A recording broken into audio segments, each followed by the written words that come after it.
नमस्कार, मेरा नाम है अमिताभ और दृष्टि आईएएस की इस नई वीडियो में स्वागत है आपका। संगीत एक अनंत महासागर है और मैं बस एक विनम्र नाविक हूं। यह कथन है भारतीय शास्त्रीय संगीत में तबले की भूमिका को फिर से परिभाषित करने वाले महान तबला वादक उस्ताद जाकिर हुसैन का। 15 दिसंबर 2024 को सैन फ्रांसिस्को में 73 वर्ष की आयु में आपका निधन हो गया। भारतीय कला में आपके असाधारण योगदान के लिए 1988 में पद्मश्री, 2002 में पद्म भूषण और 2023 में पद्म विभूषण समेत 4 ग्रैमी अवार्ड और संगीत नाट्य अकादमी पुरस्कार से आप नवाजे जा चुके थे।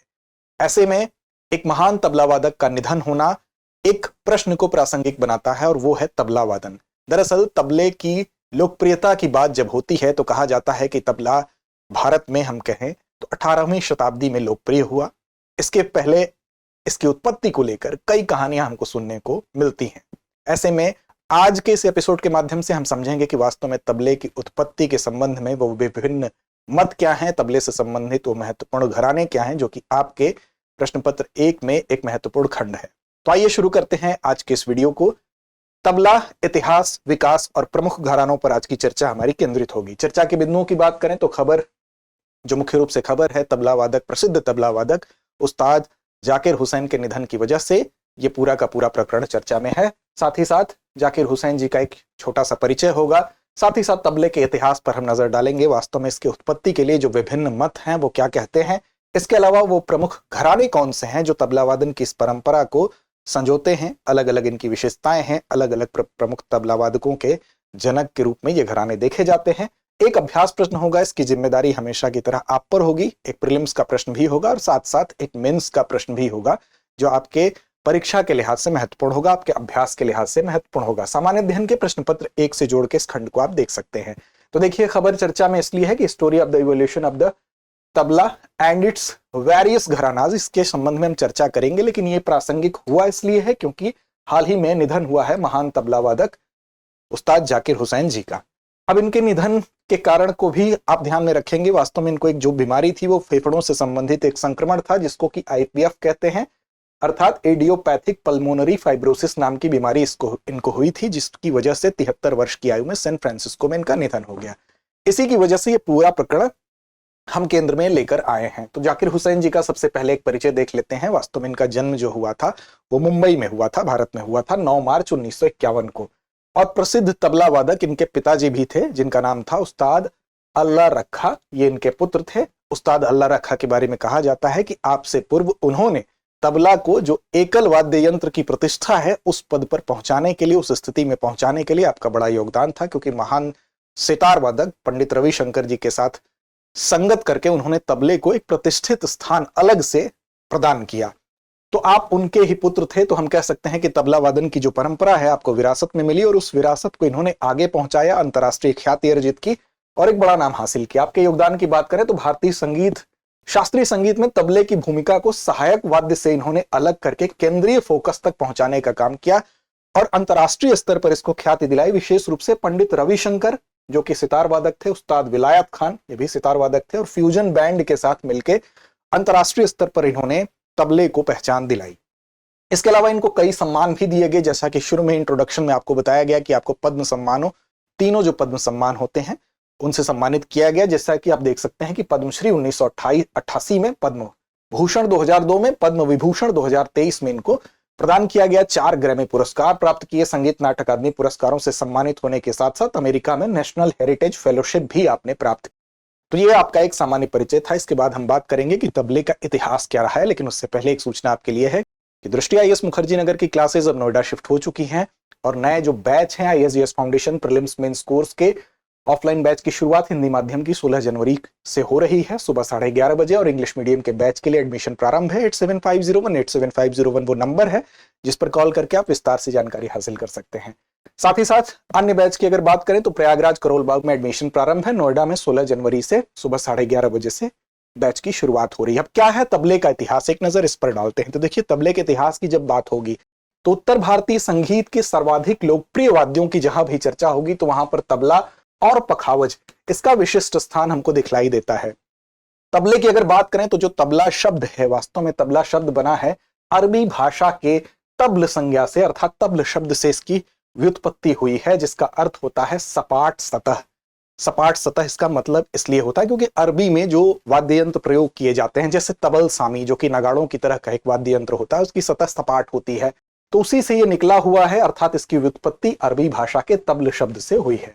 अब ये बेसिकली तबला दो वाद्यों का मिश्रण है। इसमें जो दाहिना हिस्सा होता है, आपको यहां पर दिखाई दे रहा होगा चित्र में, दो भाग यहां पर दिखाई दे रहे हैं। दाहिना हिस्सा इसका तबला कहलाएगा और जो बायां हिस्सा होगा उसको डग्गा कहा जाता है। और इसकी उत्पत्ति को लेकर कई विद्वानों में विभिन्न मतांतर देखने को मिलते हैं। कुछ लोग कहते हैं कि इसकी जो उत्पत्ति हुई है वो आधुनिक समय की देन है, बहुत पुरानी इसकी उत्पत्ति को नहीं मानते हैं, लगभग 250 से 350 वर्ष पूर्व माना जाता है। और एक मत ये कहता है कि इसकी उत्पत्ति जो हुई है वो हुई है प्राचीन काल से, अर्थात इसके पूर्ववर्ती कुछ वाद्य यंत्र ऐसे रहे हैं जहां पर इसकी व्युत्पत्ति को बताया जाता है विभिन्न विद्वानों के द्वारा, कुछ आधुनिक शोधों के माध्यम से।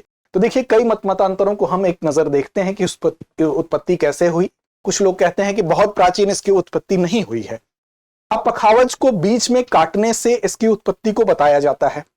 ये कहा जाता है कि जो इसका पूर्ववर्ती वाद्य यंत्र है वो पखावज था, और पखावज को जब बीच से काट दिया जाता है तो तबले की उत्पत्ति हो गई थी। लेकिन इसका खंडन भी दूसरे मत के द्वारा किया जाता है। यह कहा जाता है कि अगर बीच से काटेंगे तो जो संरचना बनेगी वो वास्तव में तबले के जैसे नहीं बनेगी। जैसे ये पखावज आप देख सकते हैं, इसको अगर बीच से यहां से काटा जाएगा तो जो हिस्सा बनेगा उसमें नीचे का एक हिस्सा खुला होगा, जबकि तबले का निचला हिस्सा आप देख रहे हैं बंद है। तो इस आधार पर इसका खंडन किया जाता है और यह कहा जाता है कि जो पश्चिमी या एक विदेशी वाद्य यंत्र है बोंगो, उसके जैसी संरचना होगी पखावज को काटने से, तो इससे तबले की उत्पत्ति का खंडन भी किया जाता है। कुछ विद्वान कहते हैं कि पौराणिक काल में दो भिन्न भिन्न ध्वनि वाले नगाड़ों का वादन होता था, जिसको कि सांब कहा जाता था। दो अलग अलग नगाड़े होते थे, प्राचीन काल की बात की जा रही है, जिसको सांब कहा जा रहा है।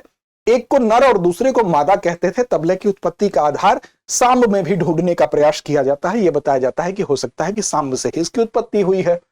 एक अन्य मत है, उस मत के अनुसार अलाउद्दीन खिलजी के दरबारी कवि थे, निजामुद्दीन औलिया के शिष्य थे अमीर खुसरो। अमीर खुसरो को कहा जाता है कि तबले का आविष्कार इन्होंने किया था। इसके लिए कहा जा रहा है कि तबला वाद्य का आविष्कार चूंकि अमीर खुसरो ने कहा, इसका मतलब कि ये जो पीरियड है 1253 से 1325 ईस्वी, यहां पर इसकी व्युत्पत्ति को ढूंढने की कोशिश की जा रही है। लेकिन अगर अमीर खुसरो द्वारा तबले का आविष्कार किया गया होता तो उनके द्वारा, चूंकि इतिहास लेखन का काम भी किया गया है, तो उनके द्वारा लिखित जो इतिहास लेखन की सामग्री है, उनके द्वारा लिखित जो पुस्तकें हैं, उसमें कहीं भी इसका उल्लेख मिलता, जबकि ये उल्लेख नहीं पाया गया है। फिर मुगल बादशाह मोहम्मद शाह रंगीला की बात होती है, जो कि उत्तरवर्ती मुगल काल के एक शासक थे। और ऐसा कहा जाता है कि प्रसिद्ध गायक सदारंग और अदारंग जो दो भाई थे, इनके समय में ये गायकी करते थे और इन्होंने ख्याल गायन शैली का प्रचार किया था। इन दोनों भाइयों ने, सदारंग और अदारंग। ये कहा जाता है कि मोहम्मद शाह रंगीला के समय ही तबले को प्रसिद्धि मिली थी। तो प्रसिद्धि की बात तो ठीक है, लेकिन व्युत्पत्ति की बात यहां की जा रही है कि ख्याल गायन शैली का चूंकि इन दोनों भाइयों ने प्रचार किया था, और पहले जो गायन शैली प्रचलित थी वो प्रचलित थी ध्रुपद। तो ध्रुपद धमार गायन शैली में जिस वाद्य यंत्र की संगत की जाती थी वो वाद्य यंत्र क्या था? पखावज था। तो पखावज की संगति, अब जब नया ये गायन शैली प्रचलन में आई जिसको कि ख्याल कह रहे हैं, तो उसकी संगति की जगह, अर्थात पखावज की संगति की जगह अब जिसकी संगत होने लगी वो तबला था। इसका मतलब, और उसको किसने प्रतिष्ठित किया? तो खुसरो खां को कहा जाता है कि खुसरो ने तबला सदृश वाद्य को शास्त्रीय संगीत में प्रचलित किया। तो ये एक अन्य मत भी देखने को मिलता है। हालांकि सिद्धार खान ढाढी, ऐसा कहा जाता है कि इन्होंने तबले में एक नई ताल वाद्य भाषा को ढूंढा और ये इसको स्थापित किए। तो एक अन्य मत ये भी कहा जाता है। और ये भी कहा जाता है कि 1950-60 के दशक में जो संगतकार होते थे उनको बहुत प्रतिष्ठा नहीं मिलती थी, अर्थात उनको तबलची भी शब्द भी इस्तेमाल कर दिया जाता था। एक स्वतंत्र रूप से वाद्य यंत्र के रूप से बहुत प्रतिष्ठित स्थिति नहीं थी। फिर उस्ताद अल्लाह रखा ने पंडित रविशंकर के साथ अपनी संगत की और उसके बाद इसको एक अंतर्राष्ट्रीय पहचान दिलाई, एकल वाद्य के रूप में इसको प्रतिष्ठित किया। तो ये भी कुछ बातें कही जाती हैं। अगली बात अगर हम देखें तो जयपुर के एक शासक हैं सवाई प्रताप सिंह देव। ये कहा जाता है कि राधा गोविंद संगीत सार जो पुस्तक है उसमें तबला वाद्य का इन्होंने उल्लेख किया है। वैज्ञानिक शोध कुछ ऐसे भी हैं जो कि प्राचीन प्रमाण देते हैं। वो कहते हैं कि कुछ शोध प्रबंध में तबला वाद्य को ऐसा बताया गया है कि प्राचीन समय से ही ये प्रचलित था। जैसे डॉक्टर अमान ए मिस्त्री की एक पुस्तक है जिसमें कहा गया है कि महाराष्ट्र की भाजा गुफा में एक मूर्ति है। उस मूर्ति में एक स्त्री को दिखाया गया है कि वो तबला डग्गा सदृश एक वाद्य बजा रही है। इसका मतलब कि उसका वहां पर प्रचलन रहा होगा, तभी इतनी पुरानी जो मूर्ति है उस मूर्ति कला में इसको दिखाया गया है। साथ ही साथ लालमणि मिश्र के शोध के अनुसार यह कहा गया कि हुडुक्का के भेद के रूप में तबले को की उत्पत्ति को देखा गया है। हुडुक्का ये वाद्य यंत्र है और इसी की हम कह रहे हैं कि हुडुक्का के ही एक प्रकार, भेद मतलब उसी के एक अन्य प्रकार के रूप में तबले को देखा गया है। तो ये कुछ मत हैं जिसमें कि प्राचीन इसकी उत्पत्ति और आधुनिक उत्पत्ति दोनों की बात कही जाती है। इसके बाद अगर बात करें पखावज, जिससे कि ये माना जाता है कि पखावज जो है तबले का पूर्ववर्ती वाद्य यंत्र था, पखावज से विस्तार पाकर तबला इस रूप में हमको दिखाई देता है। तो पखावज के बारे में भी कुछ तथ्य देख लेते हैं। पखावज को जो भरत मुनि ने नाट्यशास्त्र लिखी थी उसमें वर्णित त्रिपुष्कर नाम का एक वाद्य का एक हिस्सा माना जाता है। उसमें त्रिपुष्कर नाम का एक वाद्य यंत्र था जिसमें 3 अलग अलग आपको ये चीजें दिखाई दे रही हैं बजाने वाले। ये वाद्य यंत्र 3 वाद्य यंत्रों का समूह है जिसको त्रिपुष्कर कहा जाता था। और ये त्रिपुष्कर वाद्य के 3 भाग थे, जिसमें कि एक भाग आंकिक कहा जाता था, एक ऊर्ध्वक कहा जाता था और एक आलिंग्य कहा जाता था। तो जो आंकिक भाग था, आंकिक भाग को मृदंग, उसी से मृदंग बना। 13वीं शताब्दी के बाद मृदंग की आकृति में बदलाव हो गया। मतलब जो त्रिपुष्कर था उसी में त्रिपुष्कर का एक हिस्सा जो आंकिक कहलाता था वो 13वीं शताब्दी में जाते जाते मृदंग की आकृति में ये बदल गया और पखावज कहलाने लगा। इसका मतलब कि ये कहा जा रहा है कि मृदंग में परिणत हुआ आंकिक भाग जो कि त्रिपुष्कर का भाग था। तो हम कह सकते हैं कि प्राचीन काल से लेकर मध्यकाल में ये कन्वर्ट हो जाता है। त्रिपुष्कर का एक भाग आंकिक कन्वर्ट हो गया मृदंग में। मृदंग की अगर बात करेंगे तो दक्षिण भारत में मृदंग का प्रचलन था। ये बातें कई जगह लिखी हुई हैं। अब पखावज शब्द की अगर बात करें तो पक्षवाद्य शब्द से ये मिलकर बना है, जिसे कि पखवाज भी कहा जाता है। और मृदंग और पखावज के बीच का अंतर उनकी संरचना और उपयोग में है, जिसमें कि मृदंग का उपयोग दक्षिण भारत में अमूमन देखने को मिलता है। मृदंग का मतलब ये होता है, देखिए कोई भी ये जो बना हुआ है, ये जैसे आप देख रहे हैं पखावज को, मृदंग में क्या होगा, जो बीच का हिस्सा है जो कि आपको बाद में दिखाई देगा लकड़ी का बना हुआ, फिर कुछ धातुओं से भी निर्मित होने लगा आगे चल के, ये हिस्सा जो है ये हिस्सा बनता था मिट्टी से, अर्थात मृदा से जिसके अंग का निर्माण हो रहा है वो मृदंग है। तो बीच का हिस्सा चूंकि मिट्टी से बनता था इसलिए मृदंग कहा जाता था, जो कि बाद में लकड़ी और बाद में अन्य धातुओं से भी बनाया जाने लगा, जैसा कि आप यहां देख सकते हैं। अब भारतकालीन जो मृदंग है उसमें स्वरों को ठीक से स्वर उसमें निकले, इसलिए क्या किया जाता था, उसके जो किनारे होते थे जहां पर थाप दी जाती है, जहां पर चोट करने से ध्वनि निकलती है, उसमें क्या किया जाता था, मिट्टी, गुड़ या चावल का लेप लगाया जाता था। ये बात हो रही है कब की, ये बात हो रही है भरतकाल, इसका मतलब प्राचीन समय में। तो प्राचीन समय में उसमें अच्छी ध्वनि निकले, अच्छी गूंज निकले, जो कि अच्छी संगत हो सके इसकी वजह से, उसके लिए क्या करते थे, मिट्टी, गुड़ और चावल का लेप लगाया जाता था। पंजाब में भी आप देखेंगे जो धामा होता है, धामा बेसिकली क्या होता है, तबले के बाएं हिस्से को कहा जाता है, उसमें आटा लगाने की परंपरा दिखाई देती है। लेकिन बाद में आविष्कार होता है लौह चूर्ण का, मतलब लोहे के चूर्ण का, पतले चूर्ण होते थे, बाद में उसका प्रयोग किया जाने लगा। तो ये कुछ अन्य चीजें थी जिसके माध्यम से तबले की ध्वनि को कैसे बेहतर किया जाए उसके संबंध में ये अलग अलग तकनीकी अलग अलग हिस्सों में प्रयोग की जाती रही है। अब बात करते हैं प्रमुख घरानों की। जब घरानों की बात आती है तो यहां पर आप देखेंगे सबसे पहले प्रश्न उठता है, घराना होता क्या है। तो देखिए, जब असाधारण प्रतिभाशाली कोई कलाकार है उसके द्वारा किसी विशिष्ट शैली का, चाहे वो गायन हो, वादन हो या नृत्य हो, उसका निर्माण होता है, फिर उसका पालन उसी रूप में, जिस शैली का निर्माण उस विशिष्ट कलाकार के द्वारा किया गया हो, उसी रूप में उसके अगले वंश में, उसकी अगली वंश परंपरा में, उसके शिष्य परंपरा में कई पीढ़ियों तक जब होता है तो एक घराने का निर्माण होता है। और अगर उत्तर भारतीय संगीत में हम बात करें तो मुगल काल के अंतिम दौर में हमको घराने दिखाई देते हैं। बात अगर तबले के घराने की जाए तो यहां पर हम पश्चिमी बाज और पूर्वी बाज दो भागों में इसको देख सकते हैं। पश्चिमी बाज में दिल्ली और अजराना घराना आता है, वहीं पर पूर्वी बाज की बात करेंगे तो लखनऊ, फर्रुखाबाद और बनारस घराना आता है। यहां पर इन 5 घरानों के बारे में एक संक्षिप्त परिचय हम देखेंगे। तो तबला वादन शैलियों का विभाजन पश्चिमी बाज अर्थात दिल्ली और अजराना घरानों की शैली और पूरब बाज, इसका मतलब लखनऊ, फर्रुखाबाद और बनारस घरानों की शैली के अंतर्गत देख सकते हैं।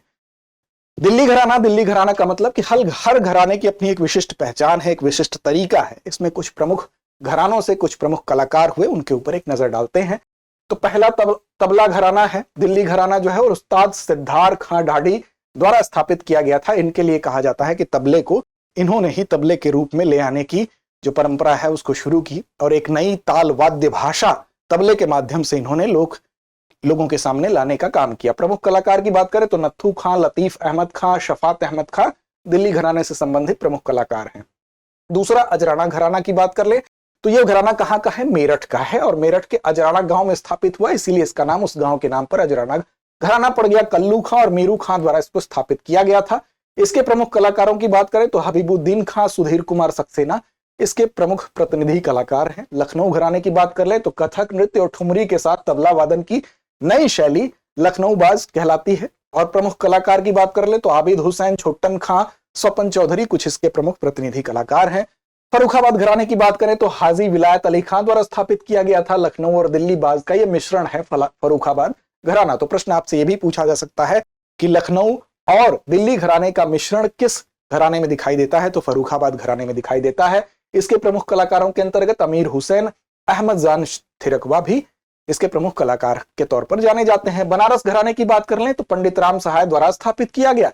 प्रमुख कलाकार जो है रामशरण मिश्र, किशन महाराज हैं। और पंजाब घराने की बात करें तो पखावज की वादन शैली से प्रभावित चारों अंगुलियों से थाप का प्रहार इस घराने की विशिष्टता है पंजाब घराने की। और इसके प्रमुख कलाकारों के तौर पर लाला भवानी सिंह, ताज खां, हद्दू खां इत्यादि लोगों को जाना जाता है। ये तो एक परिचय रहा तबला, उसकी उत्पत्ति और इन घरानों के संबंध में। अब बारी आपकी है। आपके लिए हम एक प्रश्न छोड़ते हैं प्रीलिम्स का और एक प्रश्न छोड़ते हैं मेंस का, जिससे कि आप इसका जवाब देके अपनी तैयारी की पहचान भी कर सकते हैं। इस प्रश्न को लिखकर अपनी तैयारी को धार दे सकते हैं, क्योंकि लिखने का अभ्यास ही आपको अंतिम रूप से सफल बनाने में योगदान देगा। लिखने का अभ्यास आप जरूर करें। भरतकालीन मृदंग को स्वरों में मिलाने के लिए कौन सा मिश्रण प्रयोग में लाया जाता था? विकल्प आपके सामने है। ए शहद और गुड़, बी मिट्टी और चावल, सी गुड़ और चावल, डी तांबा और लोहे का मिश्रण। तो ये इसका सही जवाब आप कमेंट बॉक्स में जरूर दें। और एक प्रश्न मेंस के लिए है कि भारतीय संगीत वाद्य यंत्रों की उत्पत्ति के ऐतिहासिक परिप्रेक्ष्य में तबला वाद्य यंत्रों के इतिहास, विकास और प्रमुख घरानों पर प्रकाश डालें। उम्मीद है आपको ये सेशन समझ में आया होगा। लड़ते रहें, अपने लक्ष्य की ओर बढ़ते रहें।